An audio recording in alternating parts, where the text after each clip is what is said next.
Kita punya trauma, entah itu fiktif, entah nyata, entah apalah. Kita punya trauma kasus Siti Jenar.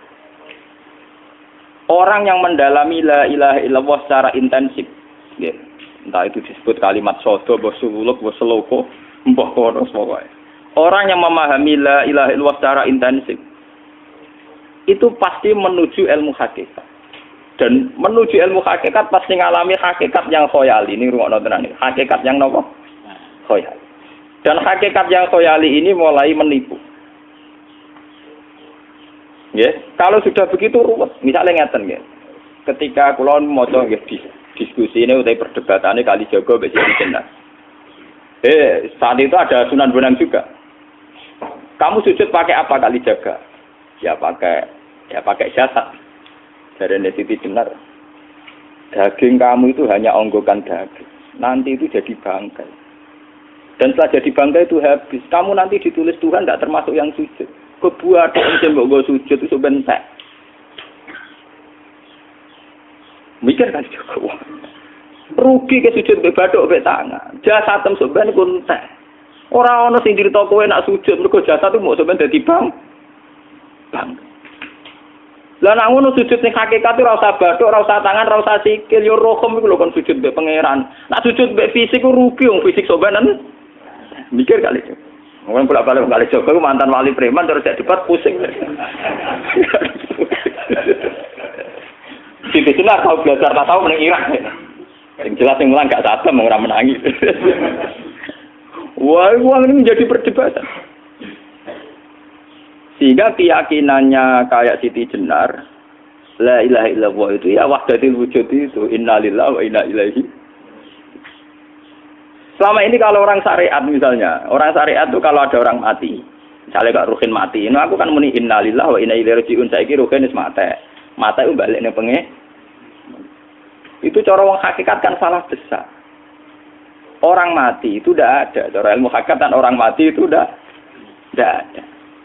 Roh ini tersiksa di alam fisik. Jadi ruh ini tersiksa di alam fisik.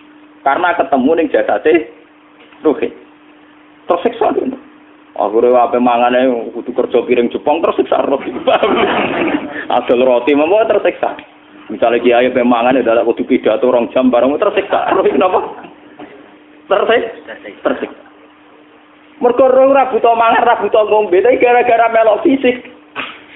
Paham ya? Lho ini tenang kenapa rai bener. Lah kula boten. Lho sampean betul lho guru waras maksudnya nggih. Artinya waras secara akademik karena ada referensi, ada marojek nggih. Waras secara hakikat. Kula nu umpama rasake sampean wis ning ilmu hakikat. Artinya saya juga ngalami ilmu hakikat. Lan ketika sing aran hikam wong ora tau muka safar ora jadi ulama. Entah sekian detik ulama itu harus pernah muka safar. Biar merasakan ilmu napa? Ada. Tapi ilmu hakikat itu bisa dilogikakan sebelum sampean sampai secara musyahadah. Paling enggak bisa sampai secara logika. Manusia itu mulai Nabi Adam sampai sekarang itu kan punya roh. Dan roh itu tidak makhluk. Ya, roh itu tidak makhluk. Ketika roh itu diletakkan di jasad, dia itu tersiksa. Karena ketika dia ke jasad fisik, namanya mengalami keterpisahan dengan yang abadi. Dia ini ning jasad fisik, tersiksa. Karena dia harus di alam yang kasat mata, alam mulki. Tersiksa. Ketika dia tersiksa, melok ruhin, akhirnya dia mangan kangelan, akhirnya lesu mangan. Padahal roh gak butuh mangan, perlu dicatat, roh gak butuh. Ya ora butuh gunung kidul barang, kan ora butuh rabi. Paham kan? Ya ora butuh putus cinta, ora butuh pegatan, ora butuh macam-macam. Paham? Tapi karena dia nemplek jasad sing butuh mangan, butuh rabi, butuh wedoan macam-macam. Akhirnya roh tersiksa. Suatu saat kalau roh ini dalam bahasa manusia mati, ini dalam bahasa manusia mati. Ini hakikatnya roh itu tidak mati, dia kembali ke habitatnya. Ini disebut innalillah. Kita ini dari awal ya dengan Allah. Wa inna ilaihi juga kemudian nanti kita pasti kembali ke Allah. Dan itu diyakini betul oleh orang wahdatul wujud. Jadi kalau roh mati itu ya tidak ada mati. Roh sekarang itu kembali karena sudah lama mengalami keterpisahan mergo melok fisik-fisik dak ono kerja dasinan, ono nggo proposal lan ruwet to roh ku melok. Paham itu? Kita di roh ku napa melok ruwet. Lah roh ya tersiksa aku ora butuh mangan, ora butuh proposal bocah ngalor. Itu tersiksa. Makanya dalam cerita-cerita Jalaluddin Rumi yang otentik di kitab-kitab begitu. Ketika beliau mau meninggal, muridnya itu nangis. Dari Jalaluddin Rumi, kamu jangan nangisi saya ini mau pesta, saya ini mau pesta perkawinan. Kamu tidak merasakan penyesalan saya. Saya ini lama menyesal karena harus hidup bersama kamu. Terus saya ini tersiksa karena ngalami alam yang rusak, yang fana. Alam yang fana. Harusnya roh saya itu di alam abadi, bukan di sini. Maka jangan tangisi kematian saya. Kematian saya adalah kembalinya roh ke habitatnya. Semenjak itu kematian dianggap malam perkawinan. Karena roh kembali. Walhasil nguniku cara ilmu tasawuf bahasa Arab jenenge wahdatul wujud. Kena Jawa, Yogyakarta, Solo, Keadaan itu jenenge manunggaling kawula. Mergo sing rawan ngono rugen lho. Pak nek tak terangno detail. Jadi batuk mesti iki buku sujud kan. Niku sampeyan ilang. Dadi seksine ora ono cara teorine sinten Siti? Rugi kowe. Bukan ya kentur. Lah kali coba mantan preman jak debat terus ora ngono mbok terus tak pateni kowe. Lah debat iki biar ra iso. Premane kumat. Ya sam preman jak debat ilmi. Ngono ku model. Kali Joko yo ora salah. Dise sing dina Umar nggih ngoten. Umar sahabat top. Lah isih debat atau milih tak patenane ya Rasulullah. Gak iso dene cek ilmiah. Mantar preman pasar ukat terus dadi sahabat top. Debat ya milih mate. Ada wonten cerita wong Yahudi njaluk keputusan Nabi. Bareng wis diputusno Nabi cek mamang. Ndak tenang keputusane ngono dalam sengketa duniawi. Bariku takok ya Ali. Ya Ali, aku mau sowan ning Nabi Muhammad. Dikai keputusan Nabi Mamang, cara kowe pilih. Sampai Ali dikai keputusan persis Kanjeng Nabi. Cek Mamang neh takok Umar. Takok Umar aku mau sing Muhammad, ning Ali dikai keputusan kok Mamang, Mar. Cara kowe piye? Urusan duit. Enteni iki. Entah dia melepuh buat apa? Uang diputus Nabi ora mar. Buat mati. Gawe. Mereka mantan apa? Cara mantan intelektual kan ya wajar wong Yahudi kok percaya Nabi. Kan bareng cara Ali wis gak percaya wis kandhani. Ora mesti cara Ali tenan. Lah ora bapatene. Ya wajar wong Yahudi kok percaya Nabi, nak percaya ora situ Yahudi Muslim. Lah Ali situ Gus Dur. Lah Gus Dur ra beda piye tenang. Ali nyen ngoten watake ngoten. Nasibe padha. Ali itu ilmuwan yang jadi presiden gak sukses. Yang niru Gus Dur. Mergo ning dinggo negara wong pinter mimpin ra sukses. Wong pinter gampang maklumi. Lah misalnya kita dadi kiai wong pinter. Kayak santrine pacaran. Wajar jangan ana cerita wedok. Wae ruwet. Terus malah dalil zinalina subuh syahwat minan. Piye padha tanpa pelaturan. Paham ya? Ruwet apa? Mulane aja geman, iki kiai pinter teman-teman aja geman. Sing biasa wae ana syariate sithik-sithik. Sing kamane ana santri pacaran tersinggung, ana santri nakal tersinggung, sing ana rasane lha donya ana napa? Nek meguru kula nu urusan ilmu semi hakikat. Mulane mon ngene. Sehingga kayak Siti Jenar, cara pandang Siti Jenar itu masuk betul ning gone pemikiran para santrinya. Kados Ki Ageng Pengging siapa masuk betul karena masuk akal. Cara mereka napa? Betapa tidak ada artinya fisik ini. Nah, kalau semua fisik ini tidak ada artinya, kemudian yang ada artinya itu roh, perjalanan apa? Perjalanan roh, sehingga diartikan inna lillah wa inna ilaihi raji'un. Inna sholati wa nusuki wa mahyaya wa mamati lillah. Lah kemudian sekarang sampean tak tanya misalnya ini latihan ilmu hakikat. Wa mahyaya lan penguripan ingsun. Kalau ingsun itu artinya fisik atau jasad, itu keliru besar karena jasad tidak pernah hidup. Yang hidup itu roh. Paham ya? Sekarang artinya wama mati itu apa? Kematian ingsun. Kalau roh itu tidak pernah mati, berarti kematian roh adalah keterpisahan dengan yang agung atau yang abadi. Dan semuanya itu lillahi rabbil alamin. Sehingga mereka mengatakan kematian itu satu pesta. Mulane kados Bilal ditakoki, ya Bilal, ketika murid-muridnya nangis bergape mati, Bilal ge seneng ae. Godan nalfal akhibah Muhammad dan wa khisbah. Ya anak mati malah seneng tuh ketemu kekasihku. Sebab itu kematian tidak pernah jadi problem bagi mereka sing soleh, sing menembus ilmu hakikat. Paham? Tapi ilmu hakikat kayak ini itu yang diyakini Siti Jenar, diyakini Jalaluddin Rumi, diyakini para wali-wali wahdatul wujud. Dulu Syekh Husain Sinten Al-Halal. Itu kemudian melahirkan prahara syariat. Prahara apa? Syariat. Sebab itu Wali Songo, oke Siti Jenar benar dalam filosofinya, tapi harus dibunuh. Karena menjadi prahara syariat. Sama dengan yang dikatakan Nabi itu benar, tapi menjadi prahara syariat. Akhirnya disomasi oleh Umar radhiyallahu anhu. Jadi sebetulnya sama, pola-pola ceritanya sama. Intinya sebuah ilmu hakikat harus dikawal napa? Syariat. Nggih kula bolak-balik, contoh paling gampang wit pisang. Wong nak mangan gedang kulitnya tetap dibuang. Tapi umpama gedang dari awal ora usah kulit, ra sido dadi gedang. Paham nggih? Meskipun kon ape dipangan ya dibuang. Tapi kita tidak bisa membayangkan pisang dari awal tanpa napa? Mbah kekeringan, mbah bosok, mbah ora sido dadi napa? Pisang.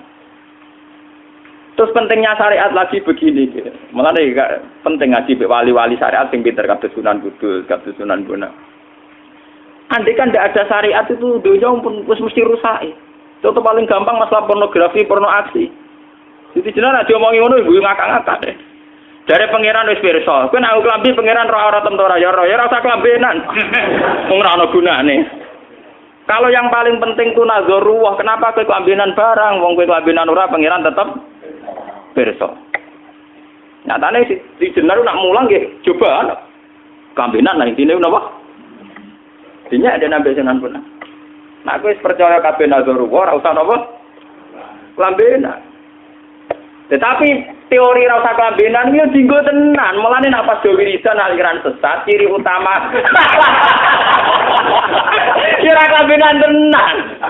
Lah ruwet to. Lho iki tenan iki cerita. Iki pentingnya ngaji nggih. Ben sampean ngerti variasi riwayat, kemudian kita orang syariat harus kayak apa, kemudian kenapa menjadi aliran wahdatil wujud. Lah terus kita ini ya, kita ini kan orang syariat. Memang kalau manung syariat itu akeh kok sampean-sampean siji mesti ra kramat. Modele ora di dhuwit bingung, ruwet. Urip wong syariat lho apa? Dineng bojo wedi, dineng tangga wedi, pengaruhe menurun. Pancen orang syariat itu banyak kriminal tauhidnya itu memang jelas. Malah kiai-kiai peken nak ketemu kiai-kiai sing setengah jadah wedi mergo iso nebak atine. Ndekne meriang nang ngono. Sing kiai ra tau salat keramat padahal ngambungan wong. Sembudina salat 4 waktu kok ora tau keramat. Wong ape buah utang tanggane iku keramat apane? Sing kono ngawur-ngawur sowan pirang. Meriang oleh syariat ngadepi wong hakikat napa? Mulane jogeman ge dadi wong syariat sing ngene iku bahaya. Nah kula mboten ngarah. Sampai dadi wong syariat sing ra keramat. Bahaya sekali itu bagi perjalanan agama. Kalau sering ketemu kiai-kiai yang terkenal keramat di juaduk tiang-tiang hakikat. Ditantang kanca-kanca kok wani, nak tantang aku tetep rawani kok. Mikir deh. Karena orang yang sama-sama ke jalur hakikat tetap punya alamat, tetap wonten simahum fi wujuhi min atharis sujud. Cara pandangnya mesti sama. Kalau nanti ketemu murid, ya artinya yang ikut aliran Siti Jenar, dia ada sholat, ada apa, hidup di satu tempat gitu. Padahal dia bisa baca ihya. Dulu pernah mondok di Mekah, pernah di Irak. Itu ya meresahkan para kiai. Kemudian sebagian mereka minta saya suruh ketemu. Ya walhasil kalau ketemu pertama ya. Jenengan Gus Ba, tapi zaman roh jenengku teu pernah tak arani muka sapa. Nggih biasa mawon. Kula ora usah kenal jenengan nggih kenal. Dadi kula nggih biasa mawon. Lah niku pernah ngajari ajaran. Lah Gus ning donya tak enteni mau turu ngenteni mati ngono lho Gus kok repot. Ijaban kula terus enak. Sampai ada wong hakikat wong ngenteni mati barang. Ya mati wis saiki iku. Ora usah ngenteni saiki padha-padha wis napa? Wis mati. Ya saiki wis padha-padha wis urip. Wis padha kabeh. Nah cara ilmu hakikat kan terus sama semua. Napa? Sama semua. Tadi makanya itu tadi. Kalau baleni malih logika hakikat itu begitu ya. Roh itu ditiupkan oleh Tuhan ke kita. Kemudian roh karena ikut alam fisik, alam jasad, roh ngalami yang kita alami. Nggih. Ketika roh ngalami yang kita alami, dia tersiksa. Nah, ketika roh sudah terpisah dari jasad yang mengekang, yang memenjara ini, dia senang terus kembali ke Tuhan. Ini disebut inna lillahi wa inna ilaihi. Nah, jasad ini kemudian menurut ilmu hakikat nggak ada gunanya sama sekali total. Hilang di telan tanah. Lah kalau begitu jasad iki nak mbok agul-agulan. Gusti bathuk kula tak nggo sujud tangan kula ndi buktine tangan wis ra ono. Bathuk wis ora. Mulane dari Siti Jenar, hanya wali bodoh kayak kalian yang punya ajaran bodoh begitu. Malah rasupan terus. Mulane Sunan Kalijaga semangat kon mateni mergo tambah omongane glodro ndi. Tapi yang enggak disadari Siti Jenar yaitu tadi. Inti dari ilmu hakikat itu kan tunduk sama kersane Tuhan. Kalau sudah tunduk pada kersane Tuhan, kalau kersane Tuhan roh kita harus di jasad. Dan wujud jasad kita ini juga karena kehendak Tuhan. Kenapa yang wujudnya jasad yang karena kehendak Tuhan engkau ingkari? Sementara wujudnya roh tidak kamu ingkari. Toh wujudnya jasad ya bi iradatillah wa bi masyiatillah. Wujudnya roh ya bi wujudit bi masyiatillah wa ira. Harusnya fungsi jasad juga harus kamu akui toh Siti Jenar. Wong sekarang kita punya jasad ya bukan karena kita, karena kehendak Allah. Kenapa kamu ingkari? Berarti kamu mengingkari kehendak meneng Siti Jenar.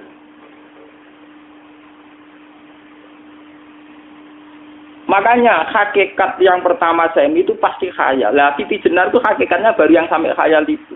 Sehingga dia tersesat. Sebetulnya kalau sudah hakikat beneran itu tidak perlu khayal begitu. Artinya tidak perlu khayal jasad kita sing senajan ora ana gunane ini. Tetap piye wae wujudnya karena kehendak Allah. Juga kita harus terima. Apapun kekurangannya, apapun kenaifannya, ironisnya harus kita terima. Ini sebagai bentuk penerimaan kita pada masyiatil.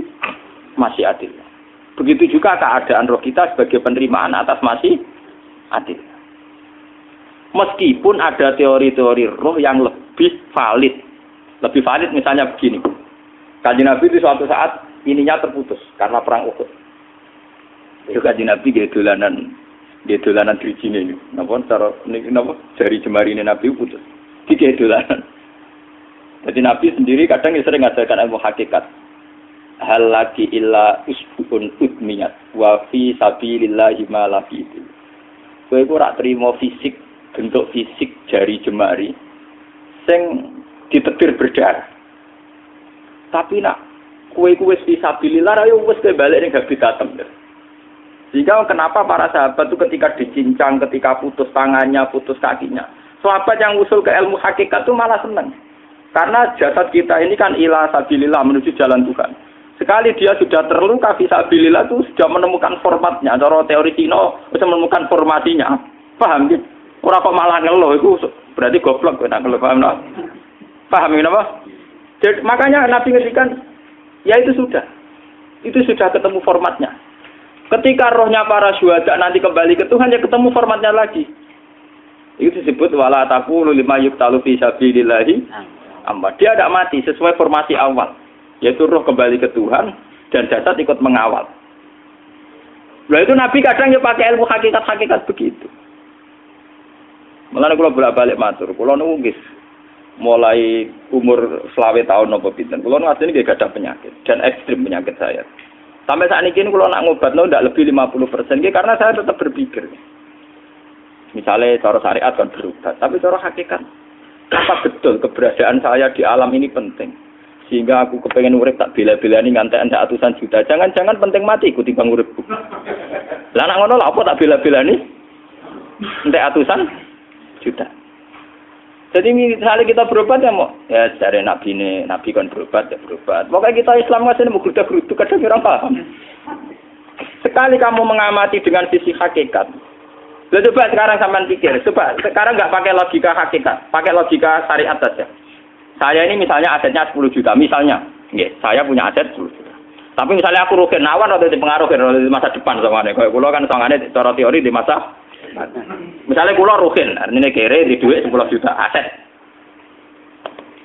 Tujuan saya sembuh kan supaya aku iso sembuh sehat, engkau iso kerja untuk anak. Tapi karena saya sakit nanti operasi tidak 10 juta. Operasi tidak 10 juta. Wong aku repair mesti iso marisi anak. Apa meneh nak duit 10 juta tak ada gue berobat malah jelas ra iso marisi. Lah nak ngono penting matiku ya dibagi 10 juta. Karwan iso diwaris langsung. Sementara anak aku mari dibiayai 10 juta, rong mesti mari 10 juta mesti entek. Artinya tidak ada jaminan kalau berobat itu secara visi ke depan lebih baik. Soalnya malah ngentekno donya nggak jelas akibat positifnya. Misalnya tetap lumpuh duwe teori loh. Bapak artinya apa? Teori hakikat tetap lebih benar bahwa hidup itu tidak ada artinya. Semua itu tidak ada artinya. Berobat apa enggak berobat semuanya tidak ada arti. Teori loh gini. Sehingga kalau kita tengah-tengah aja tengah-tengah, kados kula misalnya lara nggih berubah.